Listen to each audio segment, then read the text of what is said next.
Bonjour et bonsoir à nos chers téléspectateurs selon l'ère à laquelle nous sommes en train de suivre notre émission, notre magazine Forme et Informe-moi. Une fois de plus, nous sommes là pour vous donner des informations, rien que pour vous informer et pourquoi pas aussi vous former.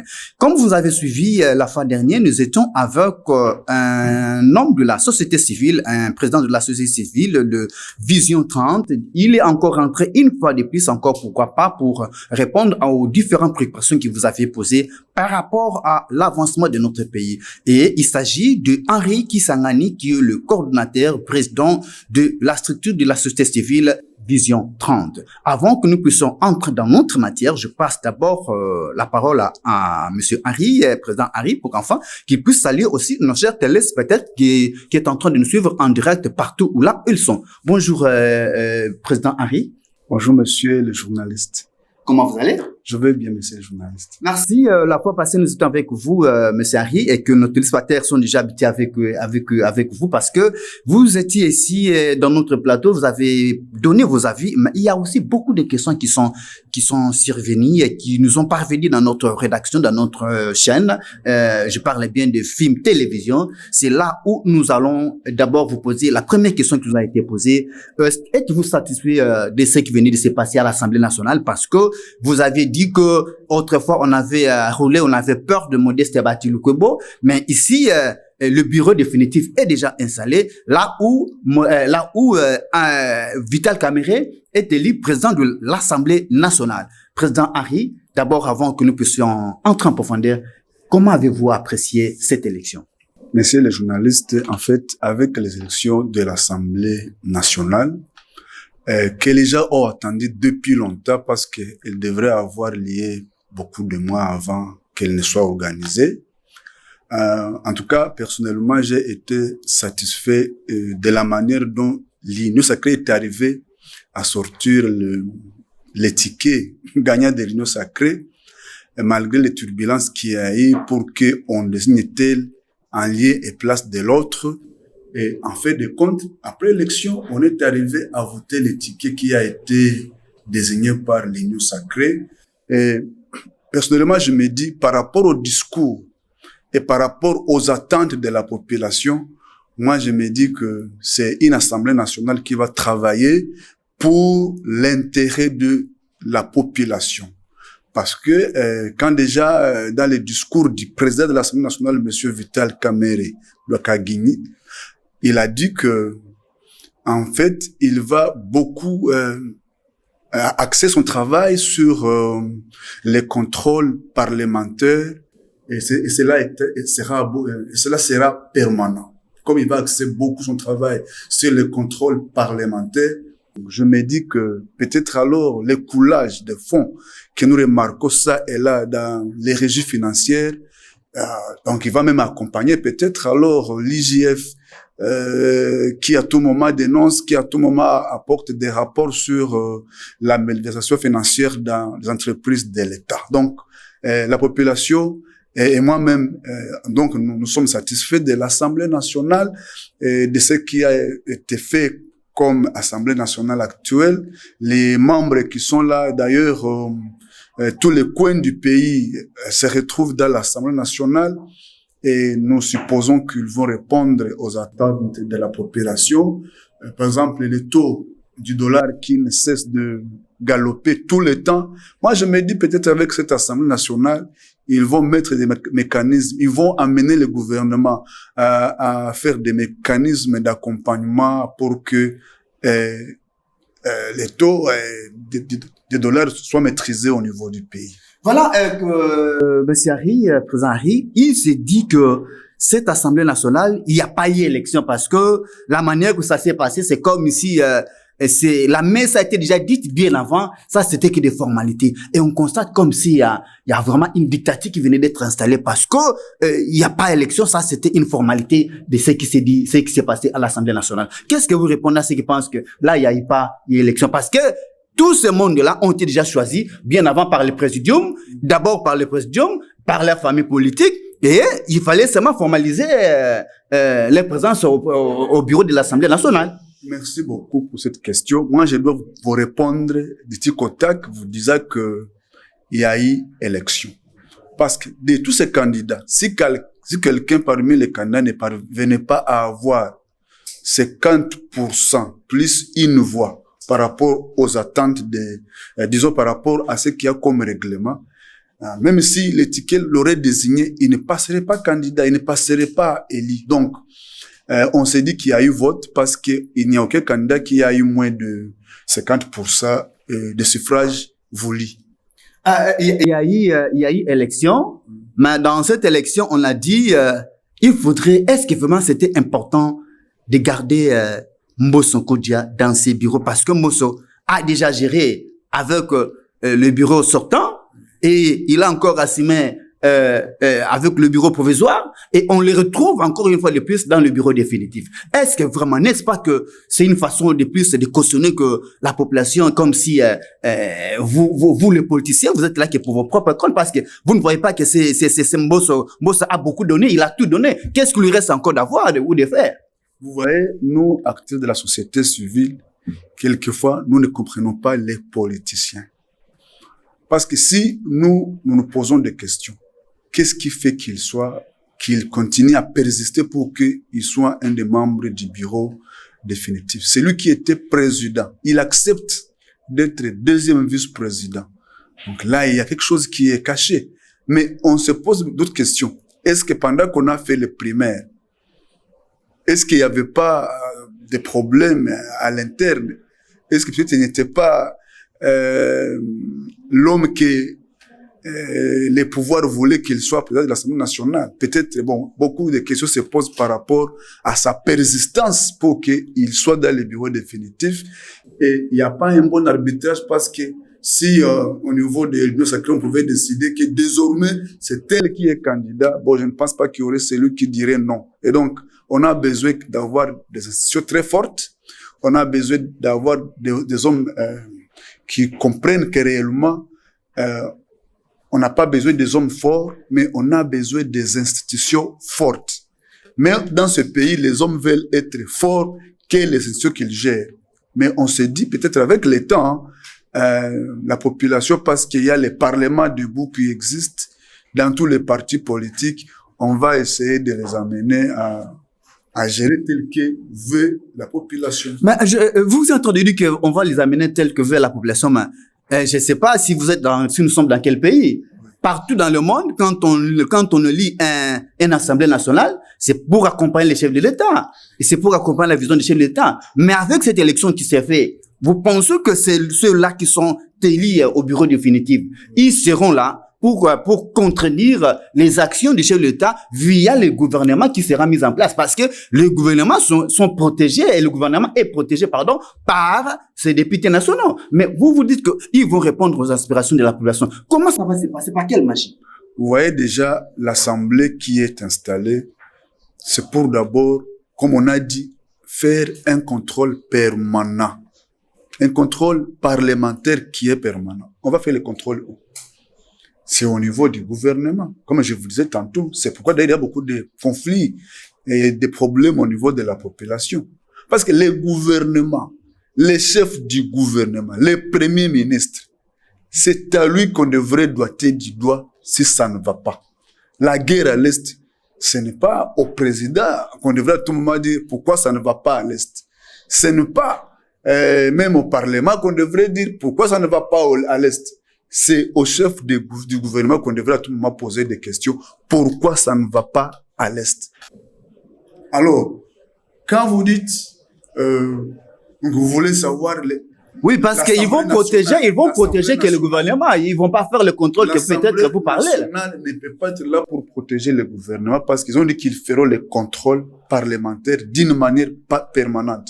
Comme ils vont faire ça d'une manière parlementaire, donc tout ministre, tout membre du gouvernement qui sera retrouvé dans des erreurs, c'est-à-dire qu'il va raconter l'Assemblée devant lui.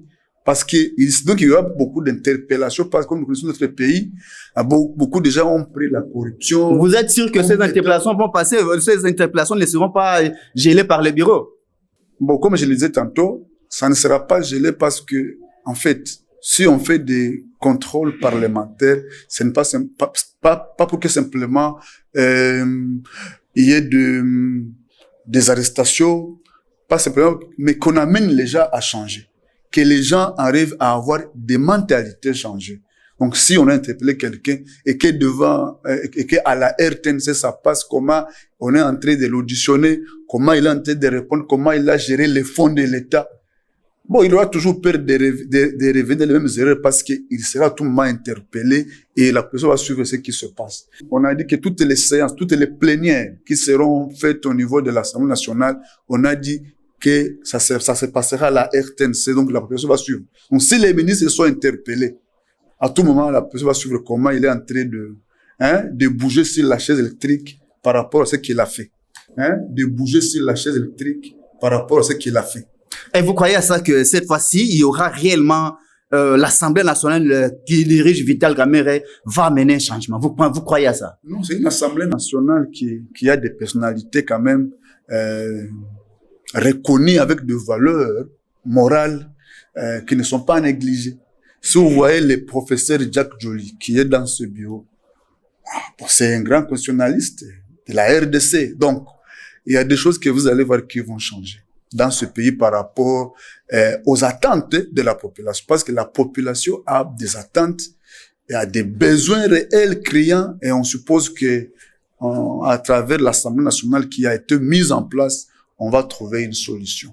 Mais dans ce bureau, par rapport à sa configuration, nous avons constaté qu'il y a un leader des présidiums qui ne se retrouve pas dans ces bureaux-là.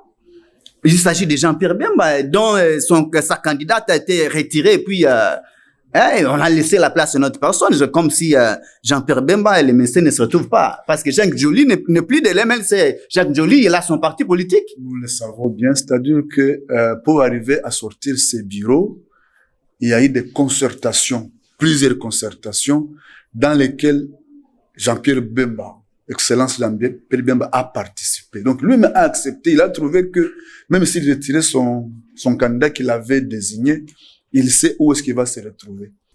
Ah, donc c'est comme qui dirais-je, en retirant Serge Bati, que le président Modeste a accepté de retirer Serge Bati. Donc il y a eu quelque part des arrangements, des compromis qui s'est fait quelque part. C'était un quota accordé à la FDC.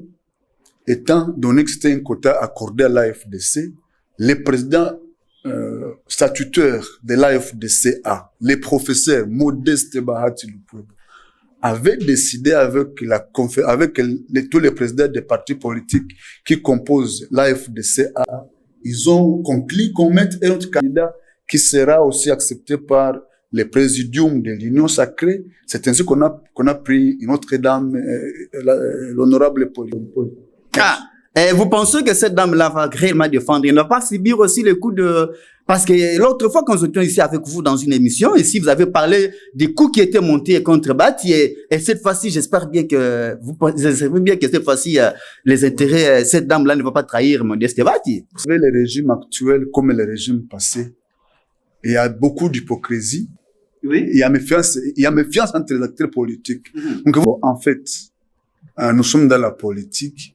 Et chaque politique crée son parti.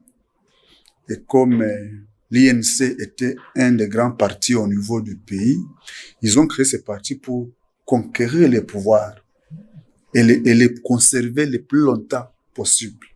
Même cas pour l'AFDC du professeur Modeste Bahati Lukwebo. Ils ont créé ce parti, pas pour seulement le créer, pas pour plaire la galerie, mais c'est pour conserver les pouvoirs le plus longtemps possible, une fois acquis ce pouvoir.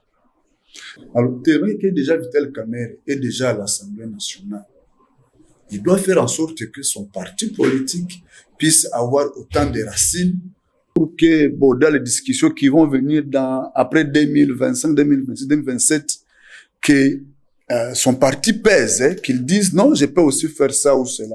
Mais même s'il aurait des ambitions présidentielles, je sais que l'UDPS, comme vous avez suivi beaucoup de leurs discours, ils disent que c'est seulement à l'avenir de Jésus qu'ils vont faire la remise et reprise. Donc, que l'UDPS ne sera plus au pouvoir. Et donc, Kamerhe n'est pas de l'UDPS, Kamerhe est de l'INC. Donc, qu'il ait des ambitions ou non, il a le devoir de travailler pour les comptes de la population, de travailler selon les attentes de la population, de travailler et amener le gouvernement à apporter des solutions aux problèmes criants que nous rencontrons dans nos communautés. Merci beaucoup. Nous passons à notre deuxième point, président Harry, parce que nous parlons bien de notre pays, la République démocratique du Congo. Les bureaux définitifs de l'Assemblée nationale est déjà là. Maintenant, nous sommes en train d'attendre le gouvernement. Est-ce que vraiment nous pouvons dire que avec ces sorties, avec ces sorties du bureau définitif, et que nous pouvons dire que le gouvernement, c'est pour quelques jours, c'est pour quelques heures, ou c'est pour combien de temps? Et selon vous, qu'est-ce que vous voulez que ce gouvernement, combien de membres soient dans le gouvernement? Parce qu'il y a eu un débat là ici sur le nombre, même le nombre de membres du bureau, pardon, de membres du gouvernement. Et vous, selon vous, quel est le quota ou quel est le nombre qu'il faudrait, ou aussi, qu'est-ce qu'on doit voir pour qu'on puisse avoir un gouvernement qui doit répondre aux aspirations de la population, comme vous venez de le dire pour l'Assemblée nationale? Parce que vous avez dit au départ que vous ne savez pas qu'est-ce qui fait que le gouvernement traîne. Oui. J'ai dit que comme déjà il y a l'Assemblée nationale qui a été mise en place, on suppose que déjà un pas vers la sortie du gouvernement est acquis. Peut-être alors on attend alors que les bureaux définitifs soient aussi mis en place au niveau du Sénat. Parce que c'est le Sénat et l'Assemblée nationale, les deux chambres réunies en congrès, qui vont installer le gouvernement. Donc, dès lors que les deux chambres ne sont pas mises en place, bien que déjà l'Assemblée est là, donc on doit attendre un peu. Toutefois, on sait que déjà les calendriers seraient sortis au niveau du Sénat par rapport à l'élection d'un bureau définitif. Ah bon.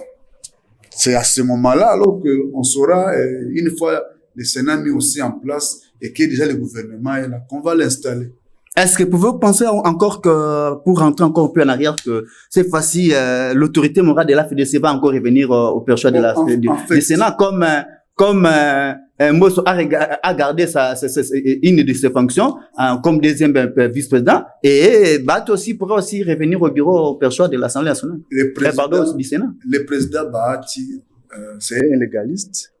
Le président Bahati, c'est un homme de paix. Le président Bahati, c'est un homme qui est prêt à céder certaines de ses responsabilités, qu'il revienne malgré les poids politiques de son parti.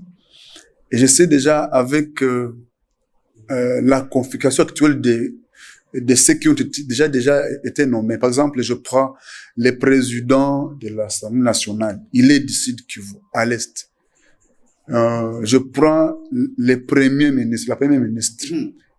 Elle est du bloc Ouest.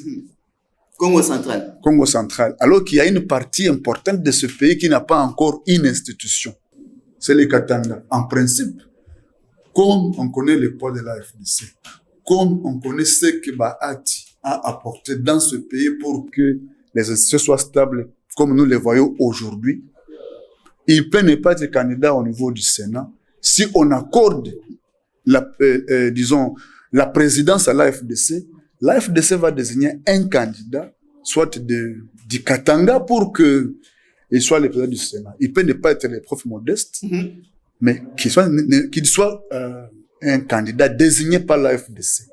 Donc, si au niveau de l'Union sacrée, en principe, s'il y avait vraiment un bon dialogue, s'il y avait l'harmonie au niveau de l'Union sacrée, on devrait accorder le Sénat à la FDC, et c'est à la FDC de désigner un candidat qui sera président du Sénat. Mais dès lors que jusque-là, il y a encore des discussions sur qui doit être là, quelle autre autorité morale d'un parti politique a du poids, et de quel coin. Je sais qu'il y a encore des discussions au niveau de l'Union sacrée pour arriver à désigner un candidat. Mais la FDC reste toujours aussi dans ces mêmes discussions parce que suivant les poids politiques de la FDC au niveau de ce pays, parce que quand nous comptons les élus nationaux de la FDC, les élus provinciaux de la FDC, ceux-là qui ont été élus au communaux. Oui. Moi je vous dis, la FDC reste toujours la deuxième force de ce pays et devrait aussi gérer une des institutions. Et donc, même si ils sont en train de discuter, et tel aussi peut dire qu'il a du poids par rapport à l'AFDC. Jusque-là, nous savons que l'AFDC... Ah, donc vous espérez que l'AFDC récupère encore le perchoir de l'Assemblée nationale? On va récupérer le perchoir de l'Assemblée nationale. Et pardon, du Sénat alors? Ah non, non. On va récupérer les perchoirs du Sénat et l'AFDC va désigner un candidat qui serait du Katanga, comme le Katanga n'a pas encore eu un quota. Alors, rentrons encore au sein du gouvernement parce qu'il y a des choses qui se disent dans ce gouvernement qui pourra venir. Je vous ai posé la question de savoir quelle est la configuration que vous voudrez que ce gouvernement ait, parce que selon les indiscrétions, il semblerait que la première ministre ne demande pas que dans ce gouvernement qu'on retrouve les leaders des partis politiques, les autorités morales des partis politiques, et qu'on retrouve des personnalités qui n'ont rien à voir avec l'Assemblée nationale, ni des députés, ni les autorités morales. Je sais pas, vous voyez pas qu'il y a quelque chose qui cloche déjà? En fait, les discussions politiques se passent dans les salons politiques. Et donc, au niveau du présidium, c'est là qu'on décide qui doit occuper telle fonction, qui ne doit pas l'occuper. La première ministre qui est là, bon, c'est vrai, elle a un morceau de la croquer. Parce que si dans les médias sociaux, on peut commencer à dire, oh, les autorités morales des partis politiques ne vont pas figurer, c'est trop dit. Mais c'est parce que c'est ceux qui vont faire l'ombre à la première ministre. Parce que jusqu'à ce jour, il y a des personnalités, et même vous le savez, même pour qu'on arrive à désigner que tel est candidat, des tickets, union sacrée, il y a eu d'autres promesses. Est-ce qu'une autorité morale qui a des capacités voulues et qui a à apporter au pays, parce que simplement il est autorité morale, on ne le prendrait pas comme ministre? Comme le professeur Modeste Bahatiko, par exemple, partout où il est passé. Même si le ministère était un ministère que tout le monde rejette, dès qu'il est là, ce ministère, il le relève jusqu'à devenir peut-être un ministère d'État. Et donc, la RDC a besoin des autorités morales comme les professeurs Modeste Bahatiko. Parce que dès qu'il sera là, partout on va les mettre. Vous verrez qu'il va apporter un plus. Il ne va pas faire l'ombre à la première ministre. Il n'a jamais fait l'ombre à un premier ministre, parce que c'est à tout moment qu'il est là. C'est parmi les hommes généreux, modèles, et qui ne font pas ombrage au ministre ou même à ses collaborateurs. Et pour les autres, donc, selon vous, la taille du gouvernement devait être de combien? Parce qu'on parle de 39, 27 ministres plus 29 ministres plus 10 vice-ministres. Bon, vous savez, dans ce pays, si vous cherchez à savoir l'argent du pays va où, ce n'est pas parce qu'on a nommé 50 ministres, pas parce qu'on a nommé 20 ministres, que ces gens-là vont gaspiller l'argent du pays. Dans les régies financières, dans lesquelles l'IGF passe tous les jours, si le gouvernement travaille réellement pour l'intérêt de la population, on aurait des solutions et on relèverait les sociales du Congolais. Malheureusement, nous, on voit le train de vie par rapport au nombre de ministres qu'on a nommés. Ce n'est pas ça le grand problème. Le problème, c'est de voir ces ministres-là qu'on a nommés, qu'est-ce qu'ils vont apporter comme plus par rapport aux problèmes qui sont décriés jours et nuits par la population. Mais ce gouvernement, ce sont des gouvernements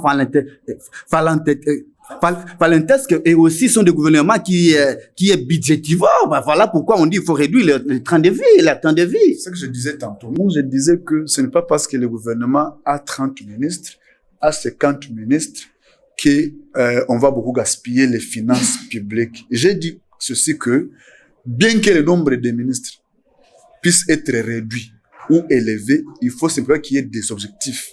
Qu'est-ce qu'ils sont venus faire? Leur programme, est-ce qu'il est là pour répondre aux attentes de la population? Par exemple, un premier ministre touche combien? Un ministre touche combien? Les frais de fonctionnement par ministère, c'est combien? Mais quand on va revoir tout ça, quand on va réduire tout ça, et voir les trains de vie des institutions, Même si on a mis 20 ministres, 50 ministres, et que chacun on lui dit, tu as $10,000 au lieu de 100 000 ou 50 000. Si vous ne voulez pas vous démissionner, malheureusement dans ce pays, même si on réduisait même à $10, personne ne va démissionner. ils ne savent pas où ils vont tirer l'argent. Donc, moi, j'ai dit, le problème, ce n'est pas de voir les volumes du gouvernement, mais c'est de voir qu'est-ce qu'ils vont apporter, qu'est-ce qu'ils ont comme programme par rapport aux besoins criants de la communauté. Mais alors, n'est-ce pas que c'est ça qui est en train de traîner que ce gouvernement puisse sortir? Ce n'est pas ça qui traîne. Ce n'est pas ça qui traîne. C'est la gourmandise des uns et des autres. Donc, vous allez voir peut-être, moi, je peux dire, comme je n'ai pas eu tel poste par rapport à mon poids politique, on peut me donner tel ministère. C'est un exemple. Dès que tu dis, tel ministère, on va déjà dire, pourquoi les ministères demandent tel ministère? Maintenant, comme ce sont des crabes dans les paniers, ils vont dire non. Quand ils disent non, l'autre dit, ok, comme c'est ça le cas, alors moi, je ne vous envoie pas la liste. Alors, ça continue à traîner des choses, mais ça relève de la présidence. Quand le président voudra, même aujourd'hui, à la minute, le gouvernement sortira. Merci. Le gouvernement sortira, mais on dit aussi que ce gouvernement, c'est un gouvernement qui doit répondre aux aspirations de la population. Êtes-vous sûr que ce gouvernement, avec l'Assemblée nationale, c'est vrai qu'ils vont répondre aux aspirations de la population? Jusque-là, on n'a pas l'idée de ceux qui font partie de ce gouvernement.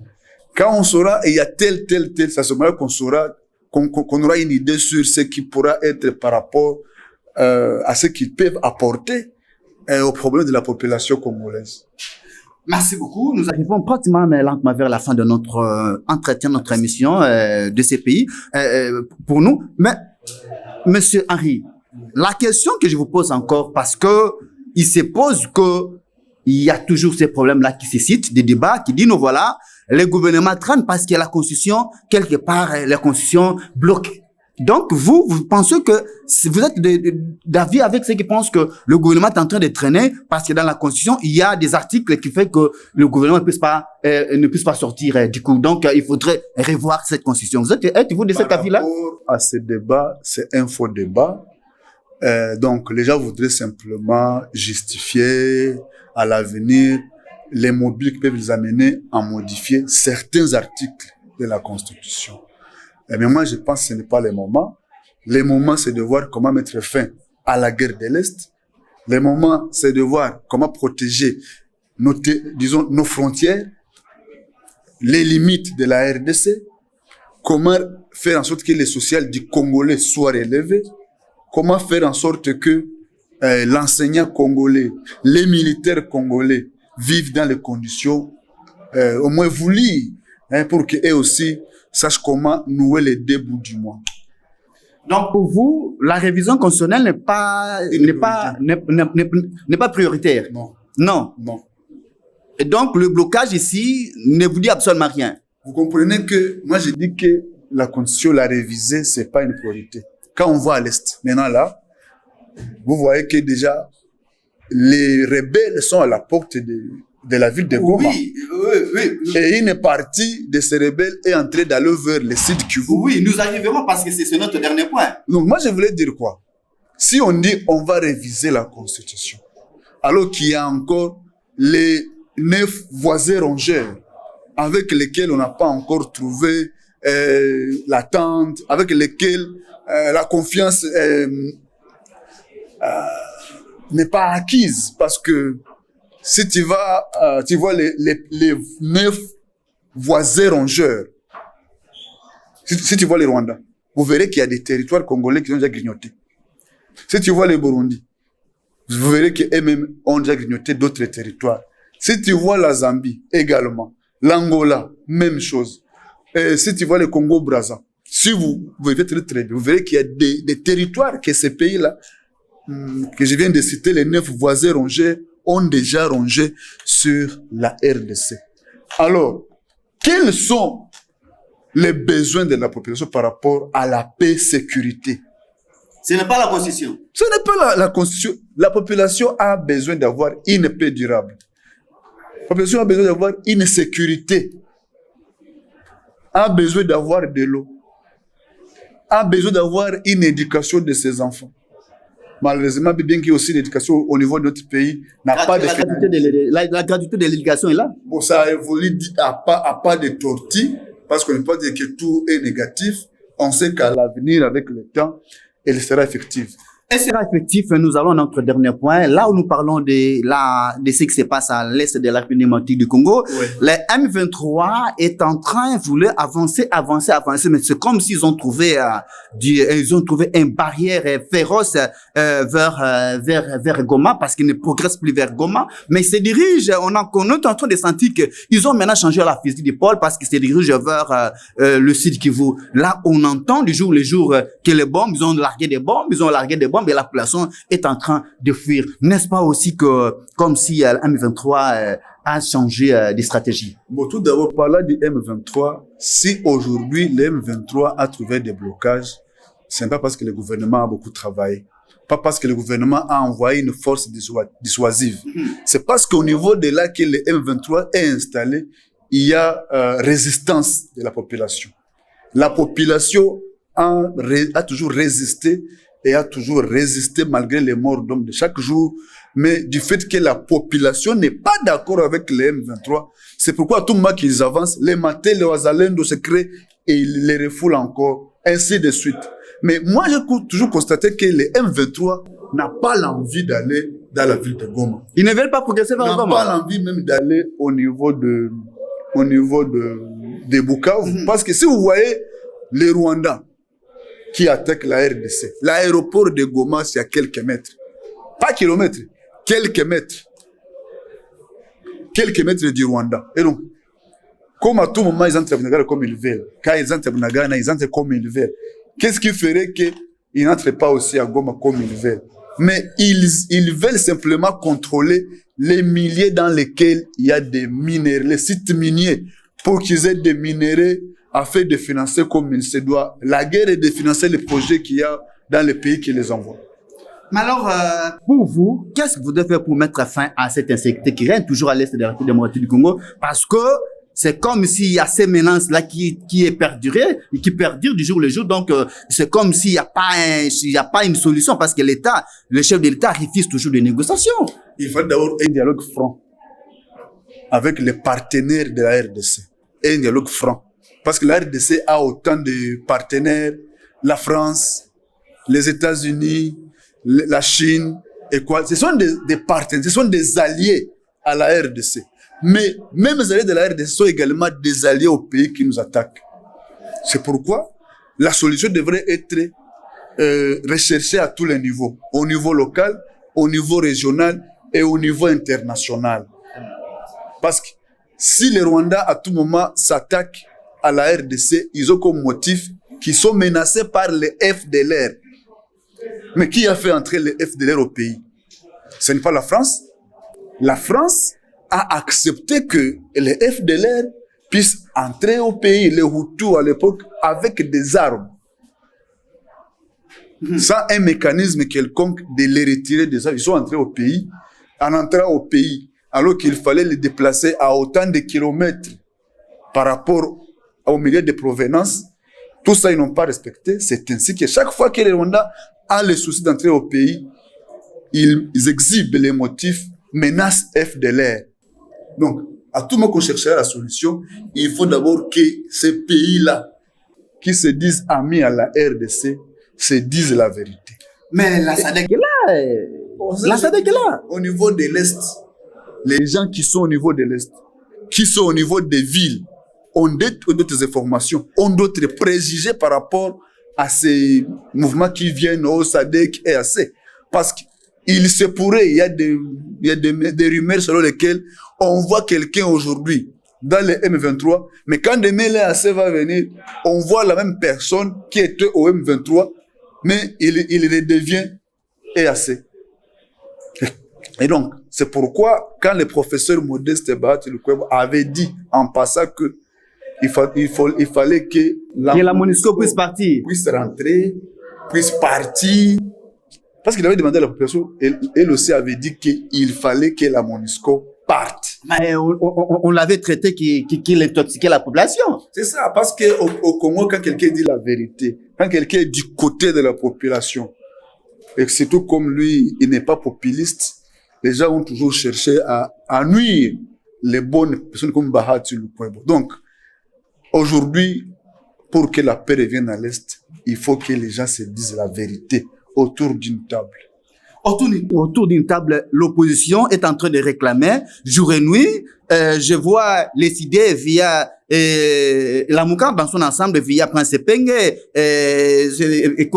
Devos Kitoko, et même l'ensemble pour la République est en train de demander qu'on puisse se mettre autour de la table. Mais c'est comme si le président Tshisekedi est en train de refuser cette solution, parce que pour selon eux, la solution ne peut venir que de l'intérieur. C'est-à-dire quoi? En fait, les dialogues, le format du dialogue doit d'abord être discuté.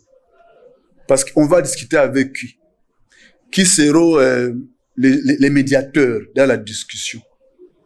Donc, si à ce niveau-là, on ne sait pas quel sera le format du dialogue, qui seront les médiateurs, pourquoi ces gens continuent à faire pression, pourquoi SADC continue à demander qu'il y ait dialogue, pourquoi EAC continue à demander qu'il y ait dialogue.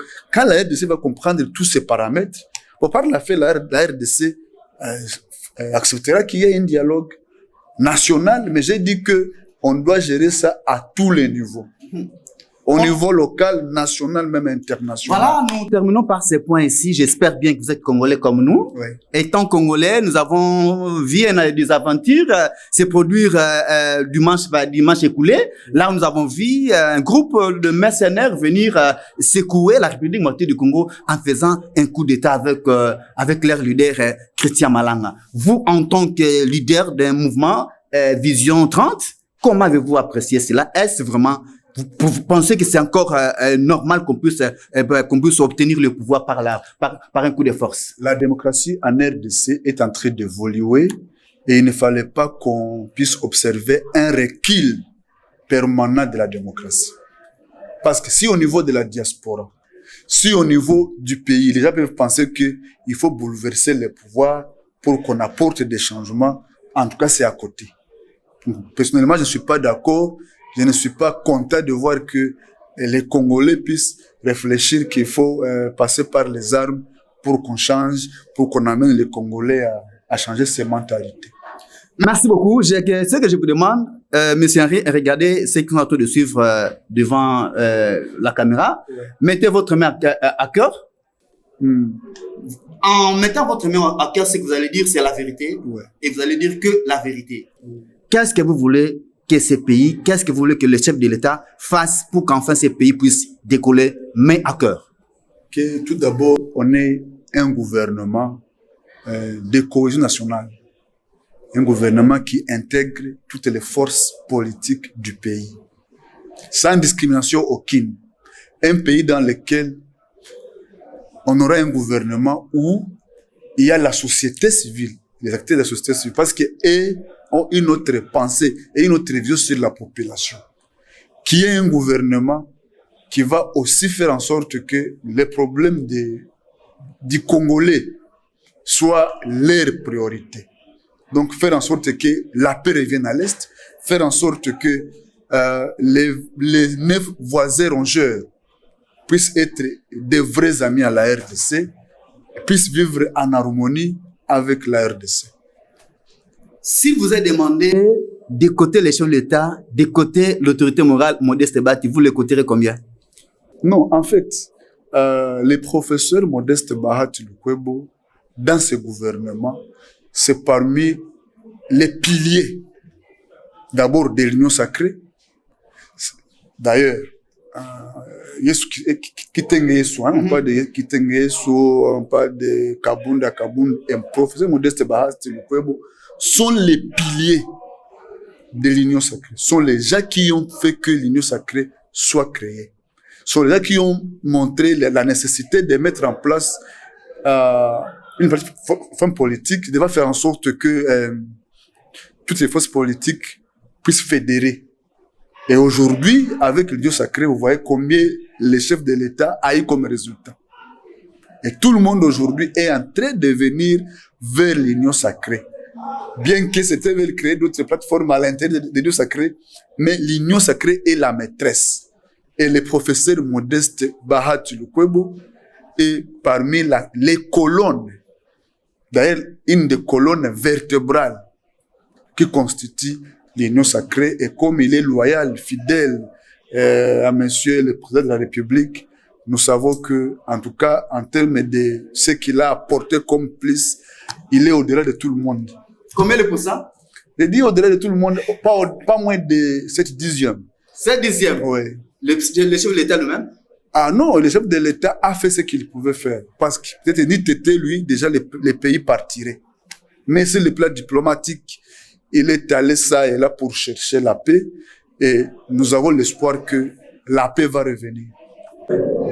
À présent, tournons la page avec le mouvement des patriotes pour la libération des Congolais qui a installé son bureau fédéral à Tchangou, là où nous allons avec François Mouvunga qui a fait le reportage parce que nous étions sur terrain pour constater comment ça s'est passé sur le lieu, et enfin nous allons revenir ici pour clôturer définitivement notre émission, notre magazine Forme Informement de ce soir.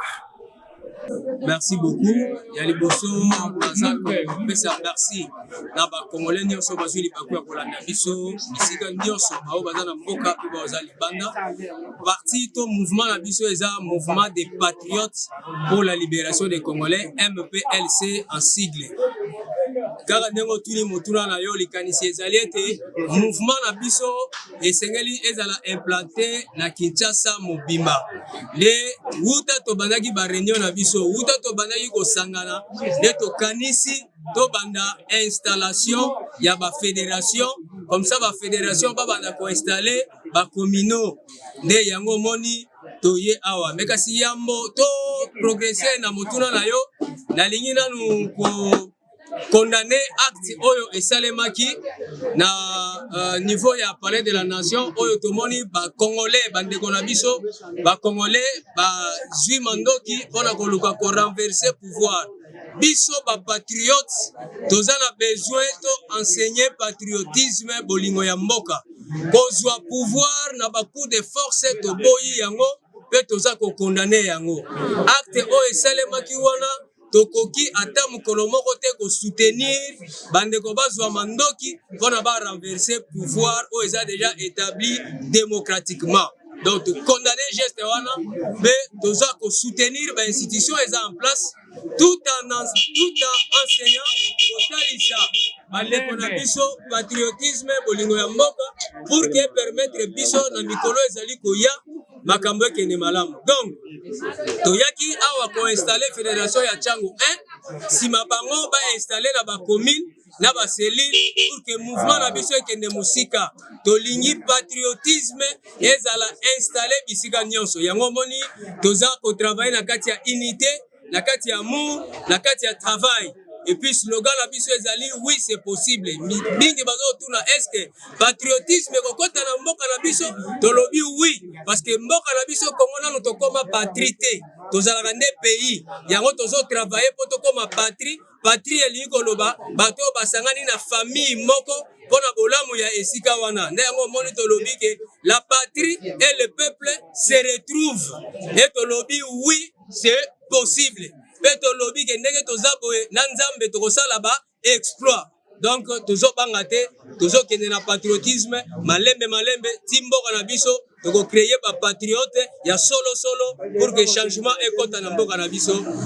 Nde yango nde cheval de bataille na biso tokoki kondimate kolo akeli Congo azwi biso atie biso na Congo oyo apesi biso nkita ebele mokili mobimba bayebi ke nkita ya ebele ezali epai na biso lolenge kani nkita ekozala ebele me biso bana ya mboka wana to vivre na pauvreté tozali pays oyo babengi pays les plus pauvres yango tozoko bundana pour que na nzela ya patriotisme to enseigner batu koma kolongwa na pauvreté. Donc cheval de bataille na biso eza yango wana to bundana pour que batu balongwa na kimobola batu bakoma na auto prise en charge et ya mibale oyo etali ba logement tokoki kondimate ke toza na espace ebele batu bazosala biso guerre na est po bazwa eteni ya mabele mais biso tozali awa tozanga esika kovanda batu bazanga ndako ne yango tozobundana na nzela ya mouvement na biso na nzela ya patriotisme pour que topesa na moto nyonso ndako